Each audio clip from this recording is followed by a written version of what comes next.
Assalamualaikum warahmatullahi wabarakatuh. Siapa ini di samping aneh? Masya Allah, Allahu Akbar. Salam bila syab Indonesia. Oh iya.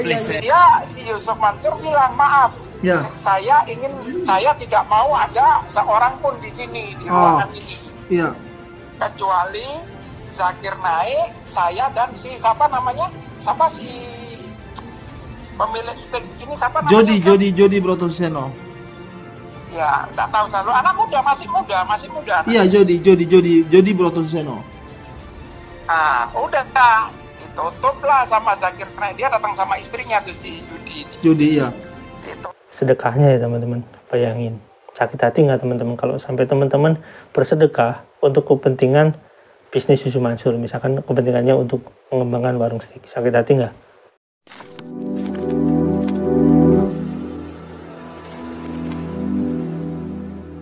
Assalamualaikum warahmatullahi wabarakatuh. Welcome back to my channel Tech Today.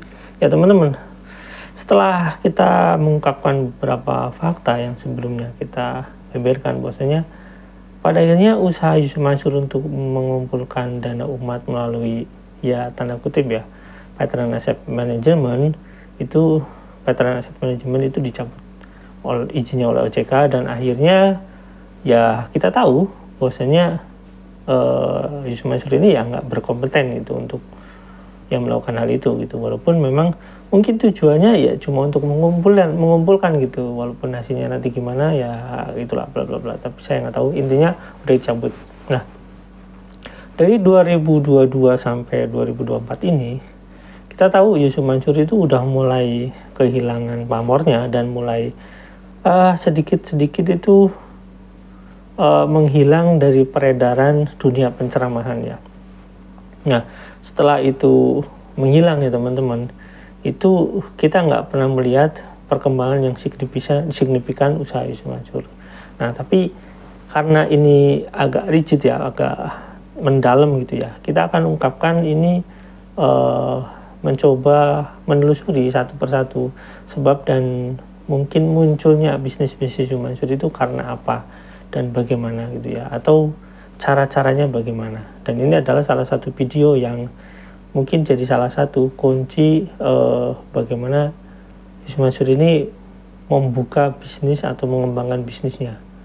Ya teman-teman, ini ada video dari sebuah channel menunjukkan bahwasanya keberadaan Yusuf Mansur di suatu ruangan dengan banyak orang ya, ini awalnya banyak orang dengan Dr. Zakir Naik itu ada, dan ini ada fakta yang diungkapkan, walaupun ini fakta lama, tapi karena memang mungkin waktu itu saya nggak nemu nggak nemu video yang berkaitan ya, saya coba keep dulu ya. Tapi kita lihat videonya dan langsung nanti kita lihat percakapan yang berhubungan dengan Dr. Zakir Naik. Yuk cekidot. Assalamualaikum warahmatullahi wabarakatuh. Siapa ini di samping aneh? Masya Allah, Allahu Akbar. Salam bila syab Indonesia. Oh iya. Please say salam to Indonesian people. Assalamualaikum warahmatullahi wabarakatuh. To all the people of Indonesia. Allah. It's a pleasure to be here. Yeah, Dr. Zakir Naik. Assalamualaikum warahmatullahi wabarakatuh. Yusuf Mansur dan Jody Brotosuseno, Warung Steak, diduga bekerja sama untuk mengumpulkan sedekah pada acara Dr. Zakir Naik di Indonesia. Hal tersebut diungkapkan oleh salah seorang I.O. acara yang mengurus ceramah Dr. Zakir Naik di Indonesia. Iya. Bisnya Ya. si Yusuf Mansur menghubungi panitia. Ya. Waktu itu ingin bertemu dengan Zakir Naik Ya. dan ingin membantu dalam pendanaan. Iya. Udah pada waktu itu ditentukan kira-kira jam 4 sore Ustadz. Ya. Nah, pada waktu itu kita, Ana, Zakir Naik, beberapa panitia lagi di atas nunggu Yusuf Mansur. Datang ini Yusuf Mansur. Iya. Datang foto dengan saya. Halo, gimana Beb? Sehat? Ya. Udah ngobrol panjang lebar. Dan anak ketemu Yusuf Mansur ini 2 kali Ustadz. Ya. Pertama di tempat itu, kedua di Wadi Mubarok, karena anak saya dulu saya taruh di Wadi Mubarok habis Quran. Iya. Karena Yusuf Mansur kan teman dekat pengasuh pondok Wadi Mubarak yang di Cisarua. Iya. Nah, udah di situ akhirnya setelah temennya datang ini yang punya ini masuklah ke dalam ruangan bersama kami dengan Zakir Naik. Iya. Nah, setelah ketemu dia si Yusuf Mansur bilang maaf, Ya. saya tidak mau ada seorang pun di sini di ruangan ini, Iya. kecuali Zakir Naik, saya dan si pemilik stick ini siapa namanya? Jody Brotoseno. Ya, nggak tahu selalu anak muda, masih muda. Iya, Jody Brotoseno. Nah, udah ditutup lah sama Zakir Naik. Dia datang sama istrinya tuh si Jody, iya. Ditutup kira-kira 1 jam, keluar, terus mereka pulang nih berdua. Iya. Ah udah, kita nggak nanya Zakir Naiknya masuk ke dalam kamar, kita ngadakan acara besoknya. Ya. Pada waktu kita sarapan, ditanya sama kita, dokter, ditanya, saya yang nanya selanjutnya, what Yusuf Mansur ask you to do? Kamu ditanya apa sama Yusuf Mansur? Oh ya, dia mau nyumbang saya dalam jumlah besar, tapi dia minta waktu di acara di Bekasi ini saya disuruh ngumpulin uang untuk sodako. Allah Karim. Zakir Naiknya nggak mau. Allah Karim. Iya. Zakir Naiknya langsung menolak, Ustadz. Dia bilang, untuk apa sodako? Dia bilang, iya, saya akan bantu kamu keperluan uang berapa, tapi saya minta nanti kamu dokter meminta uang dari masyarakat. Waktu itu puluhan ribu, Ustaz. Tiket aja kita jual 20.000 habis dalam waktu, kan free waktu itu. Iya, betul. 20.000 habis dalam waktu 1 jam kok, Ustaz. Nah, anak kan jadi panitianya, anak kan di depannya Zakir Naik itu, anak nggak ngeliat lagi Yusuf Mansur setelah ditolak sama Zakir Naik. Iya. Masya Allah. Kurang ini anak kasih foto anak sama Yusuf. Boleh. Waktu itu di hotel ini. Itu foto ini pas acara itu ya? Ini di hotel. Iya. Ini acara di hotel. Ini acara di hotel. Jadi kita nunggu si Yudi ini datang. Ini sebentar nih, anak kasih foto anak dengan Yusuf Mansur. Iya. Zakir Naik peka, Ustaz. Zakir Naik sangat peka. Jadi waktu tanya, kamu mau bantu saya, tapi kamu nyuruh saya untuk mintain sodako, kebayang nggak kalau Zakir Naik ini bukan orang pinter, Ustaz? Iya. Sampai ke situ ya Allah ya Robi. Oh, antum kalau mau ngomong masalah ini nggak apa-apa, tapi Ustaz, Ana ini kan warga negara Australia, Ustaz. Ana bukan warga negara Indonesia lagi. Jadi foto Ana jangan di ini, karena ini kan cebong, Ustaz. Yusuf Mansur ini kan cebong akut ini. Iya. Enggak, sekarang sudah nggak ada. Sudah nggak ada rivalitas cebong kampret itu, udah nggak ada lagi sekarang. Udah nggak ada lagi. Bahwa ada yang mau menyeret-nyeret situ sudah nggak ampuh lagi, gitu. Nih, anak kasih foto anak dengan beliau. Oke. Udah masuk ke WhatsApp antum tuh. Oke. Sip. Waktu kejadian dulu itu. Oke. Di Hotel Horizon tuh ada, di Hotel Horizon. Hotel Horizon Bekasi ya, dekat dengan stadion itu. Dengan lapangan itu ya. Iya. Ini pada waktu acara itu, di ini ada acaranya. Cuma itu orangnya pintar kalau ngomong. Tapi kalau orang yang bodoh dikelabui mudah, Ustaz. Tapi kalau kita orang bisnis, lihat dari cara bicaranya, kita gampang untuk ngelihat bahwa ini orang mau bohong, itu mudah sekali, Ustaz. Betul. Ini mudah sekali orang dikasih ini. Iya. Dikasih pembodohan itu, Ustaz. Betul. Dia kok bisa sampai ke sana ya berpikirnya ya. Dr. Zakir Naik itu kan banyak penggemarnya. Pasti dia berceramah banyak orang, apalagi di stadion kayak gitu kan. Sampai ke sana dia berpikirnya dia. Oh iya, Ustaz. Itu jadi pada waktu pembicaraan di dalam itu katanya Dr. Zakir, si Yusuf Mansur sama si siapa? Jody betul, iya. Jadi dia bilang saya akan ngasih, tapi dia minta jadi setiap Zakir Naik ceramah, Iya. dia setiap, bukan di Bekasi aja ya, Iya. dimanapun dia ceramah, dia minta untuk Yusuf Mansur dikasih ruang dan waktu. Untuk mengumpulkan sedekah. Untuk kebayang nggak antum kalau satu stadion Bekasi itu ngasih uang? Kebayang nggak antum? Oke. Katanya Zakir Naik ini pinter, katanya Zakir Naik ini bukan orang ikhlas. Ini bukan orang ikhlas. Iya. Ini bukan orang ikhlas dan ini ada muatan politik. Saya tidak tahu dan saya curiga sama dengan orang ini. Wah, oke. Ini informasi yang bagus sekali nih. Luar biasa informasinya nih.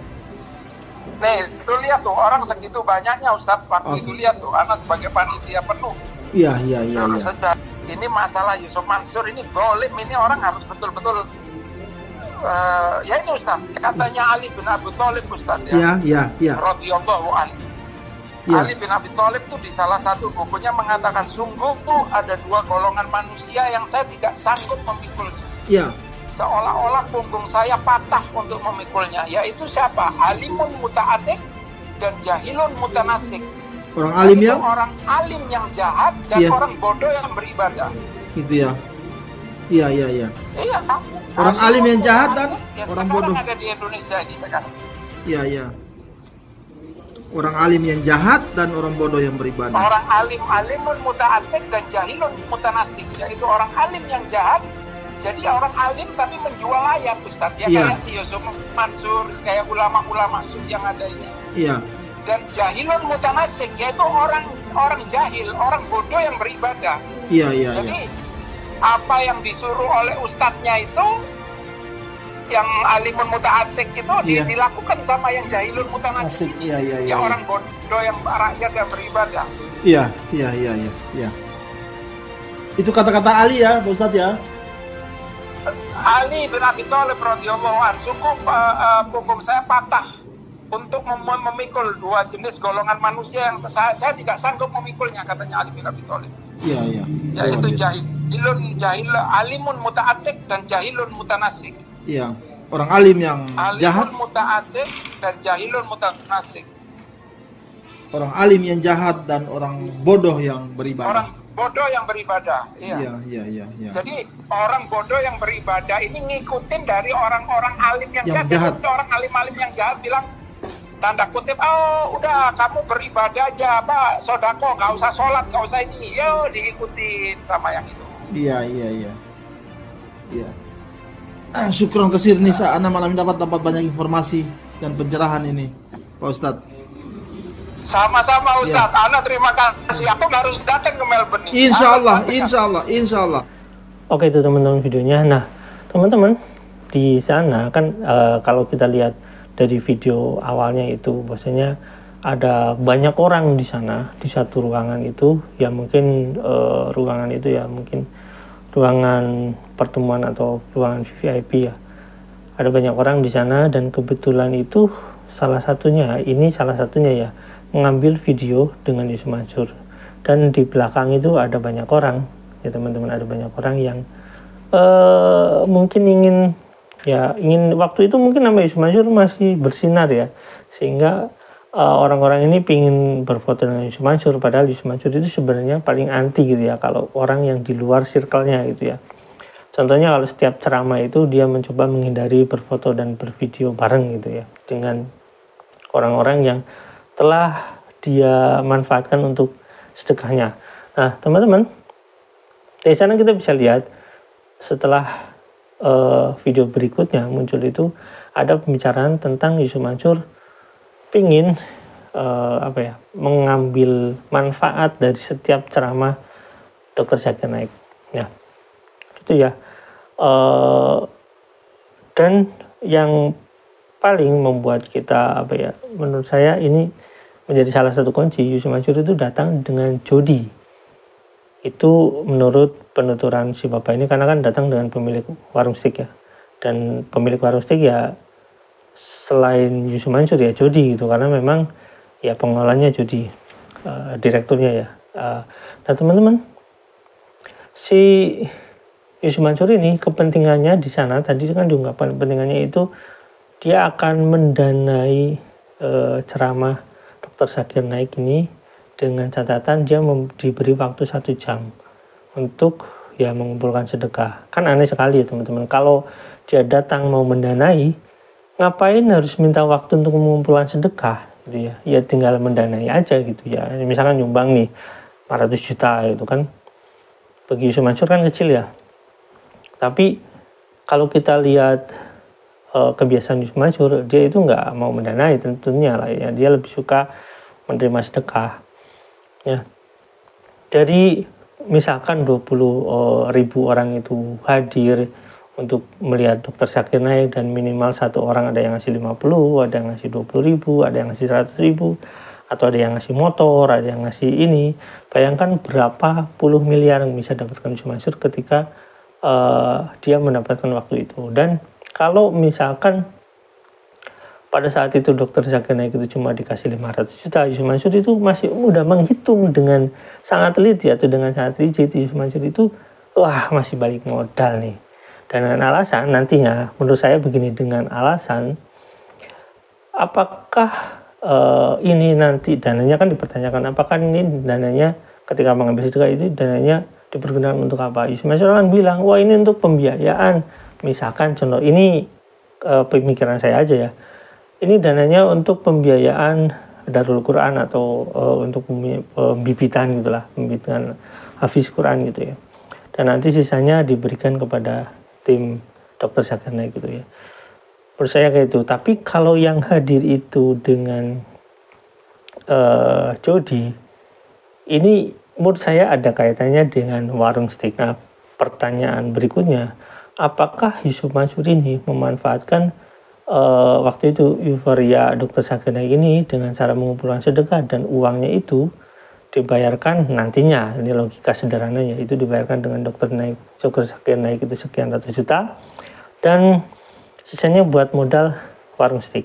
Itu ya teman-teman, pikiran teman-teman pasti ngarah ke sana juga kan, karena logisnya seperti itu gitu ya. Bayangin aja teman-teman, permodalan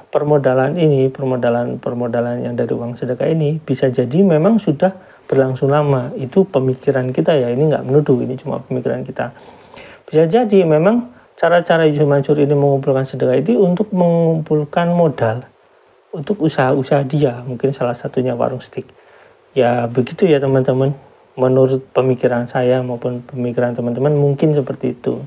Nah, di tahun-tahun sebelum COVID itu ketika Yusuf Mansur lagi rame-ramenya kan dia dengan mudah mengembangkan gerai-gerai itu gitu ya. Tapi setelah itu kan ya nanti kita bahas di sini teman-teman. Jadi tetap sabar ya, nanti akan saya ulas satu-satu bagaimana perkembangan bisnis Yusuf Mansur dari tahun-tahun dia sedang naik daun ya sampai nyungsep gitu ya. Oke, teman-teman bisa simpulkan sendiri apakah permintaan Yusuf Mansur itu hanya untuk sekedar mengumpulkan uang untuk diberikan kepada Dr. Zakir Naik atau tanda kutip untuk kepentingan bisnis dia. Sedekahnya ya teman-teman, bayangin. Sakit hati nggak teman-teman kalau sampai teman-teman bersedekah untuk kepentingan bisnis Yusuf Mansur, misalkan kepentingannya untuk mengembangkan warung steak. Sakit hati nggak? Sampai di sini jangan lupa like, share, dan komen. Jangan lupa juga share. Wassalamualaikum warahmatullahi wabarakatuh. Bye.